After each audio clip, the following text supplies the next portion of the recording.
G-Dragon 澳門演唱會，警察突然衝入嚟捉黑工啊！96個工作人員被查，2個負責人咧直接被帶走啊！件事係咁嘅 ，GD 演唱會第二日上午10點，紀念品啱啱開賣，粉絲咧就喺度排緊隊買周邊。突然間，大批澳門警察衝入嚟，現場粉絲咧喺社交平台爆料啊！買下，突然間警察入嚟帶走咗80%嘅職員啊！想象一下，本來幾十個員工服務上千上萬嘅粉絲，結果只剩低4個人。仲誇張嘅係啊，有粉絲話買完嘢咧都唔可以走啊，因為警方行動導致會場一度關閉。粉絲直接話第一次見喺大型活動有澳門警察衝入嚟捉黑工啊！警方回應上午10點半聯同勞工局到銀河綜藝館聯合巡查，重點係調查紀念品售賣區嘅工作人員身份。結果96名非本地工作人員被調查，2名負責人咧被帶返警察局啊！呢件事嘅背後嘅問題好嚴重，大型演唱會喐啲都需要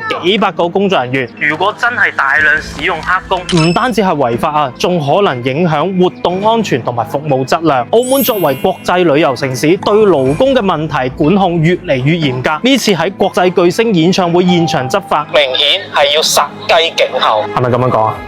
對於今日仲要去睇演唱會嘅粉絲，建議提早到場啊，因為可能會有額外嘅安檢同人員嘅調整。呢單嘢會唔會影響今日最後一場演唱會啊？主辦方會點樣應對呢？澳門娛樂業嘅勞工問題又會引發啲咩連鎖反應呢？關注咩東東，持續為你追蹤最新進展。